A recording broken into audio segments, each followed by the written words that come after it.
கர்ப்பிணி பெண்ணுக்கு கொடுத்து எடுத்துட்டு போமா அப்படின்னு சொல்றாங்க. அப்புறம் அந்த பொண்ணு சொல்றாங்க,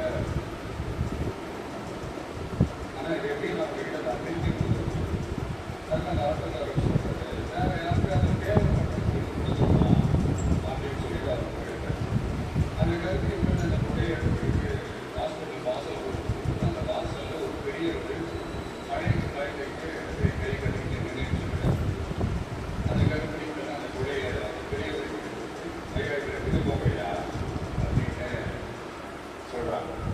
அதுக்கு அந்த பெரியவர் இதே மாதிரி கேட்கிறாரு, அம்மா நீங்க யாருன்னு எனக்கு தெரியாது, எப்படிமா இந்த குடைய திருப்பி கொடுக்குறது. அதுக்கு அந்த பொண்ணு சிரிச்சுக்கிட்டே சொல்றாங்க, வேற யாருக்காது தேவைப்படுறவங்களுக்கு கொடுக்குறேங்க ஐயா அப்படின்னு சொல்லிட்டு போயிருக்காங்க. உடனே அந்த பெரியவர் குடையிற்கு பஸ் ஸ்டாப் பஸ் வந்து ஏறி போகும்போது அங்கே பார்க்குறாங்க ஒரு பூக்காரம்மா பூக்கன்னு சொல்லிட்டு ஒரு அட்டையை மழைக்காக கொண்டு சொல்லிட்டு உட்கார்ந்துட்டு இருக்காங்க. பெரியவர் போய் அந்த குடைய அந்த பூக்காரம்மா பஸ் ஏறி போயிருக்காரு.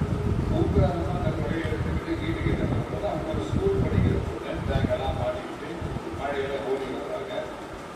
அவங்க போய் அந்த ஸ்கூல் பொண்ணுக்கிட்ட குடையை கொடுத்துட்டு மழையில் நனையாதமா எடுத்துக்கிட்டு போங்க அப்படின்னு சொல்றாங்க. அந்த பொண்ணு தேங்க்ஸ் அப்படின்னு சொல்லிட்டு வீட்டுக்கிட்ட வரும்போது அந்த பொண்ணோட அப்பா பதட்டத்தோட வாசல்ல நின்றுட்டு பொண்ணு மழையில நனைஞ்சிட்டு வரணுமே அப்படின்ட்டு அந்த அப்பா வேற யாரும் இல்லை, அந்த ஆட்டோக்காரர்.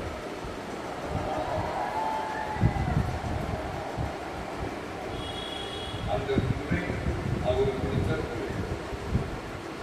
So the moral of the story is